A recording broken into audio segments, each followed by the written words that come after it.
नमस्कार दोस्तों, आज की हमारी कहानी है कलयुगी रिश्ते। आज बीमारी की हालत में रसोई घर में काम करती हुई अपनी पत्नी राधा को देखकर हरिप्रसाद जी बहुत बेचैन हो रहे थे। कुछ देर पहले ही अपने बेटे सुमित द्वारा कहा गया एक एक शब्द उनके कानों में गूंज रहा था। सोचने लगे कि जब वे स्वस्थ थे और नौकरी करके तनख्वाह घर में लाते थे तो सुमित बिना किसी झिझक के उनके मांगने से पहले ही उनकी सारी ज़रूरतें पूरी कर दिया करता था। इस कारण उन्हें अपने बेटे पर पूरा विश्वास था। दिन बहुत अच्छे बीत रहे थे, परंतु कुछ दिनों पहले ही जब उन्हें दिल का दौरा पड़ा तो उनका अस्पताल में इलाज करवाया गया, जिस पर काफ़ी हद तक खर्चा आया था। अस्पताल में इलाज करवाने के बाद घर पर रहकर आराम कर रहे थे। आज जब दिल के मरीज हरिप्रसाद जी ने अपने बेटे को अपनी और अपनी पत्नी की दवाइयाँ लाने को कहा तो बेटे ने स्पष्ट सा जवाब दे दिया, पिताजी, मेरे पास दवाई लाने के लिए पैसे नहीं हैं। जितने पैसे आपकी पेंशन के आए थे वे सब आपके इलाज में ही खर्च हो गए। 2 दिन बाद आपकी पेंशन आ जाएगी तो मैं दवाइयाँ ला दूंगा, और वैसे भी 2 दिन आप दोनों दवाई नहीं खाएंगे तो कुछ बिगड़ने वाला नहीं है। बाप बेटे में अभी यह बातें चल ही रही थी कि उनकी बहू पायल अपने बेटे के साथ तैयार होकर गेट पर खड़ी हो गई। अब चलिए भी, मूवी शुरू हो जाएगी तो मज़ा नहीं आएगा, बहू पायल बोली तो साथ साथ बेटे ने भी कहा, पापा आज खाना भी हम बाहर से खाकर आएंगे। सुमित अपने बेटे के साथ लाड लड़ाते हुए उसे गाड़ी में बैठाने लगा और हंसते बतियाते तीनों लोग वीकेंड एंजॉय करने के लिए निकल पड़े। बेटे की बातों ने हरिप्रसाद जी और राधा जी के दिल को झंझोर कर रख दिया था। कुछ समय तक तो उन्हें अपने कानों पर यकीन ही नहीं हुआ। बीमारी की हालत में भी अपने और अपने पति के लिए डिनर बनाती हुई राधा जी सोचने लगी कि यही बेटा जब बचपन में बीमार पड़ जाता था और उसकी दवाई खत्म हो जाती थी तो कई किलोमीटर पैदल चलकर भी इसके पिताजी इसके लिए दवाई लेकर आते थे। जब बचपन में उसे बुखार चढ़ता था तो सारी सारी रात बैठकर मैं उसके माथे पर गीली पट्टियाँ रखती थी, और जब तक बुखार नहीं उतरता था तब तक मेरी आंखों में नींद नहीं आती थी। और आज इसी बेटे को अपना वीकेंड मनाना हमारी दवाइयों से ज़्यादा महत्वपूर्ण लग रहा है। सोचते सोचते राधा जी डिनर बनाकर कमरे में ले आई। हरिप्रसाद जी का उदास चेहरा देखकर कहने लगी, अजी आप चिंता मत कीजिए, कल सुबह मैं बैंक में से कुछ पैसे निकलवा कर ले आऊँगी और आपकी दवाइयाँ ले आऊँगी। अरे नहीं राधा, मेरे पास कुछ पैसे पड़े हैं, बैंक जाने की ज़रूरत नहीं पड़ेगी। कल मैं ही टहलते हुए चला जाऊँगा और दवाइयाँ ले आऊँगा। हरिप्रसाद जी और राधा जी का एक बेटा और एक बेटी रूपाली थी। बेटी का विवाह वे 2 साल पहले ही कर चुके थे। अब 1 साल ही तो हुआ था हरिप्रसाद जी को रिटायर हुए, और 1 साल में ही वे अपने बेटे बहू को बोझ लगने लगे थे। अगले दिन शाम को सैर करते हुए हरिप्रसाद जी दवाइयाँ लेने निकल गए। सोचने लगे कि शादी के 5 सालों में ही हमारा बेटा पराया हो गया। वे अनायास ही अतीत की यादों में खोने लगे। जब बेटा पढ़ लिखकर अच्छी मल्टीनेशनल कंपनी में अच्छी नौकरी पर नियुक्त हो गया, उस समय वे अपने आप को कितना भाग्यशाली समझ रहे थे। अपने बेटे की शादी के लिए वे कितने उत्साहित रहते थे।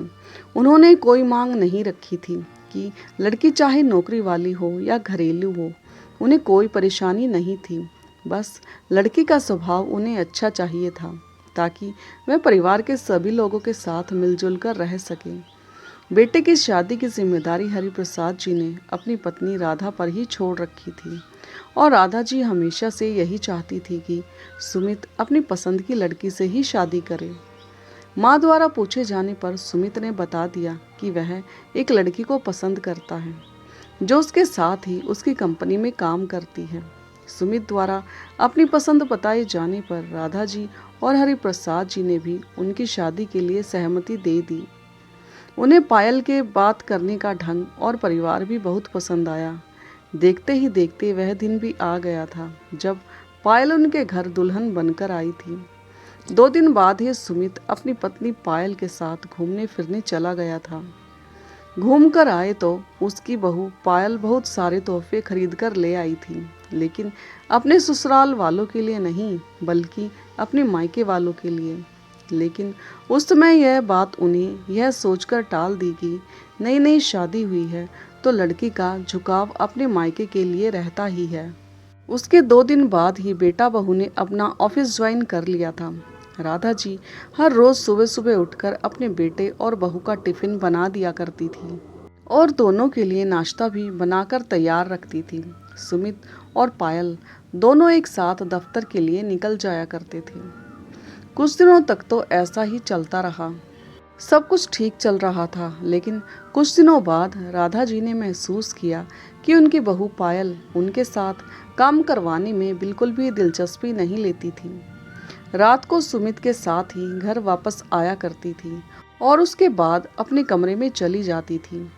रात के सारे खाने का इंतजाम भी अकेले राधा जी ही करती थी। फिर भी राधा जी को इन सब बातों से ज़्यादा फर्क नहीं पड़ता था। बहू सिर्फ खाना खाने के लिए ही कमरे से बाहर आती और खाना खाकर वापस अपने कमरे में चली जाती थी। राधा जी और हरिप्रसाद जी दोनों ने महसूस किया कि उनकी बहू उनके साथ बात करने में भी दिलचस्पी नहीं लेती थी। शुरू में तो उन्हें लगा कि शायद नया माहौल होने के कारण उनकी बहू इस तरह का व्यवहार कर रही है, लेकिन शादी के 1 साल बाद जब उसने बेटे को जन्म दिया तब भी बहू का व्यवहार वैसा का वैसा ही था। यहाँ तक कि कभी उसकी ननंद तन्नू भी उसे मिलती थी तो वह उसके साथ भी अच्छे तरीके से बातचीत नहीं करती थी। तन्नू ने भी यह महसूस किया कि उसकी भाभी उसके साथ बात करने में दिलचस्पी नहीं रखती। यह बात राधा जी और हरिप्रसाद जी के मन में बहुत खटकती थी। खैर, धीरे धीरे समय बीतता गया और हरिप्रसाद जी की रिटायरमेंट का समय भी आ गया। रिटायरमेंट के बाद हरिप्रसाद जी और राधा जी ने एक पार्क में योगा क्लास अटेंड करना शुरू कर दिया और शाम के समय हरिप्रसाद जी कोई ना कोई किताब पढ़ने बैठ जाया करते थे। वे अपनी रिटायरमेंट ज़िंदगी का बहुत अच्छे से इस्तेमाल कर रहे थे, लेकिन वक्त को शायद कुछ और ही मंजूर था। कुछ दिनों बाद ही हरिप्रसाद जी को दिल में दर्द की शिकायत हुई और अचानक ही दिल का दौरा पड़ गया। सीने में ज़्यादा दर्द होने के कारण वे दर्द से करा रहे थे। इलाज करवाने में ही रिटायरमेंट से मिले हुए सारे पैसे खत्म हो गए और साथ में ही खत्म हो गए उस घर में उनके लिए मान सम्मान और इज्जत भी। पिछली बातें याद करते करते अपनी दवाइयाँ लेने जाते हुए हरिप्रसाद जी की आंखों में आंसू आ गए। सोचने लगे, यही इंसान की औकात है। जब पैसा खत्म हो जाए तो अपने बच्चे भी भाव नहीं देते। दवाइयाँ लेकर घर वापस आ ही रहे थे तो रास्ते में देखा कि एक हलवाई की दुकान पर जलेबियाँ तली जा रही थी। राधा को जलेबियाँ बहुत पसंद है और कुछ पैसे भी बचे हुए हैं। यह सोचकर हरिप्रसाद जी ने थोड़ी सी जलेबियाँ भी खरीद ली। शाम को जब बेटा बहू घर पर आए तो हरिप्रसाद जी अपनी पत्नी के साथ जलेबियों का आनंद ले रहे थे कि जलेबियाँ आपकी सेहत के लिए ठीक नहीं। यह सब कुछ देखकर बेटा भड़क उठा। आप जानते नहीं हैं, एक तरफ तो दवाइयों पर पैसे खर्च हो रहे हैं और दूसरी तरफ आप भी उल्टी सीधी चीज़ें खा रहे हैं। हद हो गई चटोरेपन की। इतने में हरिप्रसाद जी बोले, बेटा मैं दवाइयाँ लेने गया था और रास्ते में जलेबियों की दुकान पर जलेबियाँ बनती देखी तो मैं तुम्हारी माँ के लिए थोड़ी सी जलेबियाँ ले आया। यह सुनकर बहू बोली, लेकिन कल तक तो आपके पास दवाई के लिए भी पैसे नहीं थे, तो आज यह जलेबियाँ कहाँ से आ गई? बहू, मेरे पास कुछ पैसे पड़े थे, मैं उन्हीं पैसों से यह लेकर आया हूँ और वैसे मुझे नहीं लगता कि मुझे तुम्हें इस बात के लिए सफाई देनी चाहिए। पिताजी, यह फालतू के खर्च करने की कोई आवश्यकता नहीं है। हम दिन भर काम करके पैसा कमा कर लाते हैं और आप यूं ही उड़ा रहे हैं। एक तो आपकी बीमारियों के कारण रिटायरमेंट के सारे पैसे खत्म हो चुके हैं और ऊपर से दवाइयों के खर्चे के कारण हम दोनों पर आपका बोझ और नहीं उठाया जाता। सुमित ने पिता को जली कटी सुनाई तो बहू ने भी ताने देने शुरू कर दिए। पिताजी, आप यहाँ ऐसे फालतू बैठकर अखबार ही तो पढ़ते रहते हैं या फिर किताबें पढ़ लेते हैं। इससे अच्छा आप कोई नौकरी क्यों नहीं शुरू कर देते? कुछ आमदनी भी हो जाएगी और वैसे भी जब तक हाथ पैर चल रहे हैं तब तक इस तरह से बेकार नहीं बैठना चाहिए। हरिप्रसाद जी और राधा जी अपने बेटे बहू की बात करने के अंदाज और उनकी बातें सुनकर हैरान हो गए। कैसी बातें कर रही हो बहू? हम दोनों क्या तुम लोगों पर अब बोझ बन गए हैं? राधा जी ने कहा। हाँ माँ जी, बोझ नहीं तो और क्या हो। कोई भी बेकार और खाली इंसान दूसरे इंसान के ऊपर बोझ ही तो बन जाता है। जब पिताजी बाहर जाकर दवाइयाँ ला सकते हैं तो बाहर जाकर नौकरी क्यों नहीं कर सकते। बहू के मुंह से इतनी अपमानजनक बातें सुनकर हरिप्रसाद जी को तो जैसे काटो तो खून नहीं। उन्होंने अपने बेटे की तरफ देखा। वैसे चुपचाप खड़ा था जैसे पत्नी की बात में सहमति जता रहा हो। उधर राधा जी को यह सोच सोच कर हैरानी हो रही थी कि जिस आदमी ने हमेशा डटकर काम किया था, जिसकी ईमानदारी के चर्चे पूरे शहर में किए जाते थे, जिसने अपने बच्चों की शिक्षा के लिए कहीं भी कोई कमी नहीं रखी, उस आदमी के स्वाभिमान को कितनी ठेस पहुंची होगी। यह सोचकर राधा जी ने पीछे मुड़कर देखा तो हैरान रह गई। उनके भैया भाभी दरवाजे पर खड़े हुए थे। उनके चेहरे के भाव से ही दिख रहा था कि उन्होंने सारी बातें सुन ली हैं। जैसे ही राधा जी ने अपने भाई की तरफ देखा, वे अपने आंसुओं के सैलाब को रोक ना पाई। वे रात को हरिप्रसाद जी के घर पर ही रुके। अगले दिन सुबह जब सुमित अपनी पत्नी के साथ नौकरी पर चला गया तो राधा जी हरिप्रसाद जी से कहने लगी कि अब हम इस घर में एक पल के लिए भी नहीं रुकेंगे। यह सुनकर राधा जी को शांत कराते हुए उनका बड़ा भाई बोला, राधा, तुम यह बात कैसे कह सकती हो। यह घर आप दोनों का खरीदा हुआ है और आप दोनों इस घर को छोड़कर क्यों जाएंगे। किसी को जाना ही होगा तो वह आपके बेटा बहू होंगे। उन दोनों की बातों ने हरिप्रसाद जी और राधा जी को बहुत हौसला दिया। लेकिन जब वह चले गए तो घर में शांति सी छा गई। राधा जी वैसे ही खाना बनाती रही और सुमित और पायल बेशर्म बनकर नाश्ता करते रहे। अपना टिफिन ले जाते और रात को खाना बाहर से ही खाकर आते। हरिप्रसाद जी के दिमाग में क्या क्या चल रहा था कोई नहीं जानता था। वे रोज सुबह निकल जाते और शाम को घर वापस लौटते। राधा जी भी जब पूछती तो यही जवाब देते कि वक्त आने पर बताऊंगा। एक दिन हरिप्रसाद जी ने घर पर एक छोटी सी पार्टी रखी और अपने कुछ दोस्तों को बुलाया। बहुत दिनों बाद घर पर खुशी का माहौल बन गया था। घर का माहौल देखकर बेटा बहू हैरान रह गए। सोचने लगी कि ऐसा हो क्या गया जो घर पर सब लोग आए हुए हैं। पिताजी, आज कोई पार्टी है क्या जो आपके दोस्त घर पर इकट्ठा हो रहे हैं? सुमित ने पूछा। तो हरिप्रसाद जी ने कहा, इतनी भी क्या जल्दी है बेटा, अभी थोड़ी देर में बताता हूँ, सब्र रखो, लो जलेबियाँ खाओ। जब सब लोग पहुँच गए तो हरिप्रसाद जी के एक मित्र ने बोला, अब राज खोल भी दो कि तुमने हम सबको यहाँ पर क्यों बुलाया है। तब हरिप्रसाद जी बोले, अरे आज बहुत खुशी का दिन है, मेरे लिए आज बहुत बड़ा दिन है। तुम यकीन नहीं मानोगे कि इस बूढ़े निठल्ले और लाचार आदमी को भी नौकरी मिल सकती है। अब मैं बेकार आदमी नहीं हूँ और सबसे बड़ी बात की, अब मैं किसी पर बोझ नहीं हूँ। अब मैं अपना और अपनी पत्नी का पूरा खर्चा उठा सकता हूँ और किसी की हिम्मत नहीं होगी कि मुझे बूढ़ा और बेकार कह सके। यह सब कहते हुए हरिप्रसाद जी ने अपने बेटे और बहू की तरफ देखा और अपने मित्र संजीव कुमार का आभार व्यक्त करते हुए बोले, आज मेरे मित्र के कारण मुझे नौकरी मिल पाई है।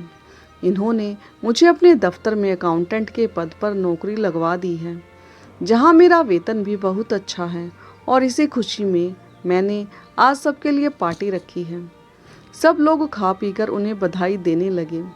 जब सब लोग चले गए तो हरिप्रसाद जी ने अपने बेटे और बहू को बुलाया और कहा, बेटा, यदि आज तुम अफसर बनकर खड़े हो तो इसमें मेरा और तुम्हारी माँ का बराबर का योगदान है। तुम्हारी माँ ने दिन रात तुम्हें पढ़ाने के लिए प्रेरित किया और तुम एक बात शायद भूल रहे हो कि मेरे रिटायरमेंट होने से पहले तक घर पर मेरी तनख्वाह से ही घर खर्च चलता था और तुम अपनी सारी तनख्वाह बचा कर रखते थे। और आज यदि हमारी दवाइयों पर कुछ पैसे खर्च करने की बात आई तो तुमने हमें कोरा जवाब दे दिया। तुम्हें शायद हमारी आवश्यकता नहीं है, लेकिन हम दोनों को एक दूसरे की बहुत ज़रूरत है। तुम तो जब चाहे घूमने चले जाते हो और बाहर खाना खाकर आते हो, लेकिन हम दोनों को एक दूसरे का ही सहारा है। अपने पिता की यह बातें सुनकर सुमित को अपनी गलती का एहसास हो रहा था और मन ही मन वह बेहद शर्मिंदा हो रहा था, लेकिन बहू के चेहरे पर शिकन तक न थी। हरिप्रसाद जी ने उन्हें आदेश दिया कि बेटा तुम दोनों 2 हफ्ते के अंदर अंदर अपने लिए नया मकान देख लो, क्योंकि मैं अपने इस घर में अपनी मर्जी के अनुसार रहना चाहता हूँ।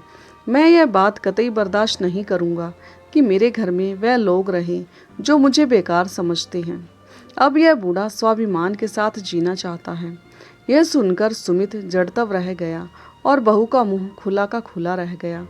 वे दोनों जानते थे कि गुड़गांव जैसे शहर में किराए का घर ढूंढने का मतलब है कि आधी तनख्वाह उसी में निकल जाएगी और घर के बाकी के खर्चे अलग। सुमित ने इशारे ही इशारे में अपनी पत्नी पायल को माफ़ी मांगने के लिए कहा तो दोनों एकाएक माता पिता के चरणों में गिर पड़े और बोले, हमें माफ़ कर दीजिए पिताजी, हमसे बहुत बड़ी गलती हो गई। इस पर राधा जी बोली, सुमित बेटा, हमें तुमसे कोई गिला नहीं है, लेकिन तुम्हारे पिताजी जो कह रही हैं वह भी गलत नहीं है। तुम्हें 2 हफ्ते के अंदर अपना आशियाना ढूंढना ही पड़ेगा ताकि हम अपना जीवन स्वाभिमान के साथ जी सकें। तुम मेरे बेटे हो, इसलिए मैं चाहकर भी तुमसे मुंह नहीं मोड़ सकती, लेकिन मुझे अपने पति का स्वाभिमान भी उतना ही प्यारा है। फिर हरिप्रसाद जी बोले, इसलिए हम दोनों ने यह फैसला लिया है कि जब तक हम जिंदा हैं इस मकान पर हमारा ही हक रहेगा, और जब हम में से कोई एक अकेला रह जाएगा तो उसकी सेवा का जिम्मा सिर्फ तुम्हारा होगा। यह मकान तुम्हें मिलेगा या नहीं वह तुम्हारे द्वारा की जाने वाली सेवा पर निर्भर करेगा, लेकिन फिलहाल तुम्हें किराए के मकान में ही रहना पड़ेगा। आज सुमित और पायल को अपने किए पर पछतावा हो रहा था। आज उन्हें समझ में आ रहा था कि अपने पिता के स्वाभिमान को ठेस पहुंचाकर उन्होंने कितनी बड़ी गलती कर दी थी। तो दोस्तों, आपको ये भावुक और प्रेरणादायक कहानी कैसी लगी और कहानी का कौन सा हिस्सा आपके दिल को छू गया, कमेंट करके ज़रूर बताएं। और हाँ, यदि चैनल पर नए हो तो चैनल को लाइक, सब्सक्राइब और शेयर करना ना भूलें। तो मिलते हैं एक नई कहानी के साथ, तब तक के लिए धन्यवाद।